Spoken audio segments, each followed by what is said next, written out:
Right, so here's a video on how to do a grommet change on a number 3 Venco wheel. So first up, we're going to just take off these retaining rings on the outside. They come off with the Allen key here, and they go into there and turn, and they slip off. So there's 4 of those, and a foot pedal, and I've already taken the foot pedal off, so that comes off there. Then next we've just got to undo the bolts here, down in there, undo the spring and the motor, and pull out the whole motor assembly. So before I can undo the bolt holding electrics on here, I've just got to take the spring off, and generally you can just slip your hand down there, give it a push, and off that comes. Take it off here, and now I'll just undo this bolt so I can get the motor and assembly out, and then I'll take off this nut here. So to do that, I use one of these spanners that's got a ratchet ring inside. It just makes life a lot easier for these sort of jobs. You can just pop it on there and ratchet it up back and forth. Okay, so I've undone this, taken off the bottom cross shaft here, and now we're just going to pull this one out. And I just generally grab the motor by the side, slip it over, off the other side, and pull it up. And before you pull the motor out, there's just to get this around here a bit, there's a spring from the bottom of the motor attached to this lug where my finger is pointing down there. You just need to undo that spring. Right, the motor's out now, so it's easier to undo the bolts that hold the cradle onto the mechanism. It's easier to do this when it's actually out off the wheel. So there's one bolt either side here, and this crazy one here, which sometimes can give you a little bit of a trouble. And now this part's off, it's ready to have the grommets put in. So these are the small grommets that go on this thing. There's one there, one in here, and one on the cross piece that's I've already taken out of the bottom of the wheel. So I find this easier to do in a vise. So I'm just going to go upstairs into the studio and put this in a vise and put the new grommets in. Right, the nut's undone, and I've got the cradle set up here in the vise. I've got the grommets soaking in some boiling water there, and the gadget that I'm going to use to put them on is colloquially known as a pie bolt, after Pie Bolton, who came up with the idea of these. And it's just a little gadget that helps to insert the grommets. Otherwise you're using screwdrivers and pliers and hammers and a lot of cursing. This makes it really easy, and it's basically just some bits of old spanner bits, and an eye bolt that came, a stainless steel eye bolt from Bunnings, and a couple of old socket things, and the important thing, and a washer there. Now the important thing is that hole inside the top socket is bigger than the size of the grommets, because the grommets have to slip inside of that. So here we go. Right, so here we go. There's the pie bolt going in on that side.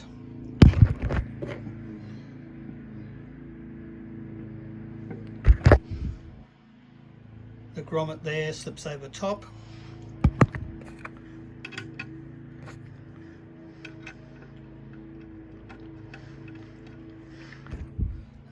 And then the washer, and then the butterfly nut on the end, and I just turn that in and it should go in.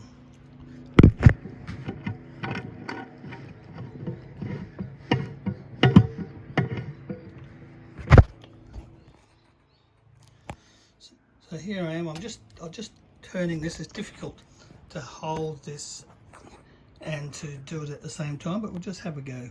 So I've got to hold that and then turn this.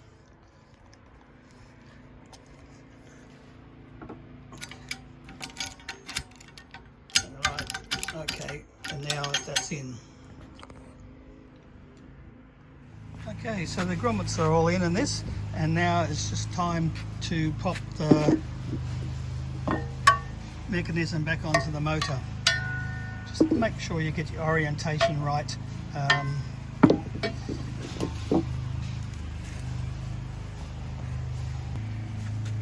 So the part that holds the foot pedal mechanism is on the right hand side, looking from the rear of the motor, so right on the rear. We do up those bolts and then I'll slip that back into the chassis. A couple of things to look at this stage.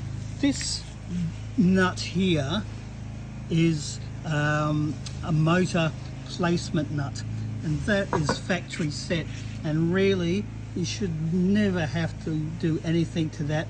The only time I've ever had to adjust one of those is if I'm actually replacing and putting a new motor in that's a slightly different or shorter or something like that, and then this would need a minor amount of adjustment, and generally when I do adjust it, it's at a quarter of a turn at a time, and it needs to be adjusted while the motor is actually in the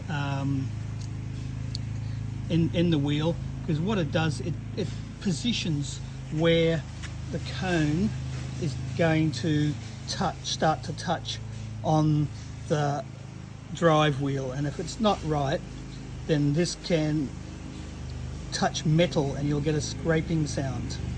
The other thing is, you need to check here, is this rubber boot at the on the end of this sticking out bit that's on the motor chassis. Now the reason for that is that determines how far down the cone will go onto the drive wheel, and you can see here there's a black line, so this is where the drive wheel finishes. It doesn't go any further than that. If that wasn't on there, it can go too far down, and the sharp edge of this cone can chop into your drive wheel and damage the rubber. So you've got to be really careful to make sure that's there. They do deteriorate over time. This one's still in good condition. It's slightly loose, but it's not so bad. Here's an older one that came off another wheel, and you can see that it's got cracks and perishing, so that had to be changed. And on the inside, they'll often have a number of washers. Most of the time I've seen 4 little washers in there. That's just to get that onto a really perfect spot for it to make sure it doesn't come down too far here. This one probably could be let to go a little bit further down, but there's no problem with the wheel. The person is having no problem with it. So generally, if there's not a problem, there's nothing to be fixed. Right, ready to put the motor back into here. Now you can notice here that I actually haven't put the grommets into here yet, and the reason being that if the grommets are in there, it's absolutely impossible to get that motor and get those axle shafts to go in through the grommets. It's hard enough without grommets there, it's impossible while they're there. So we'll put the motor back in and then put the grommets back in. Right, so the motor is back sitting in there. You can see how the shaft is through on both sides. Now to put the grommets in, I just move the motor over to one side and leave that free. I'll put that grommet in, put the axle back through that grommet, and then do the one on that side, and then push the axle back through that way. The pie bolt that I use for doing the grommets, the big grommets, is slightly different. It's it's just a couple of plumbing fittings and an eye bolt, a wing nut, and that's a little bit bigger than the one for the small grommets because they need to be able to fit inside of there.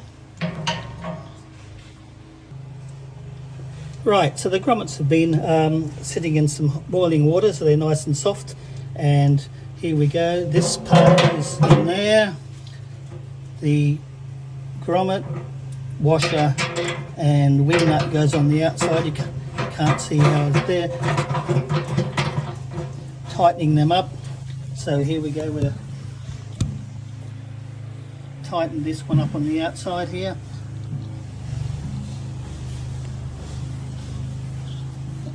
3, 4, and go back on the inside here, and I just give this a little bit of a wobble, and that grommet is in. Now we'll just do the one on the other side. Right, so I've pushed that shaft there through. Right, so I've got that shaft through here. It's sticking out down on this side. That side there is now vacant, and I'll put my grommet in through there. Okie dokie, so that's done. And now I'm just ready now to put in the top bar that goes through here and the grommets for there.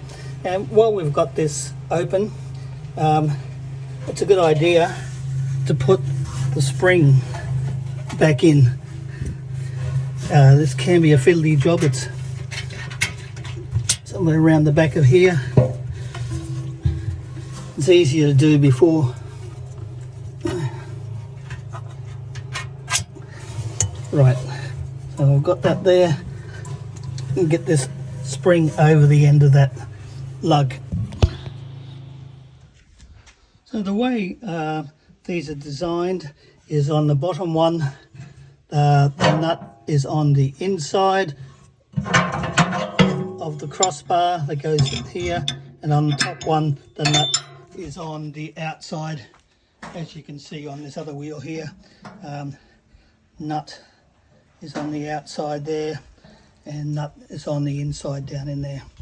That is just so that the whole mechanism lines up straight, so you've got no angles to create any tension in the pedal mechanism. Okay, so that one's done, that's in. The joiner mechanism's all in place. So now I've just got to put back in the motor retaining clip, the spring, and then put on the rings on the outside of here and the pedal, and it should be all done. Okay, all back together again and running. No bad sounds, no rattling, no clunky. There it goes. And I'll just listen for the motor sound to make sure that there's not a problem with the motor. So what we're looking for is a click and a whirring noise as the motor shuts off. So turn the power off.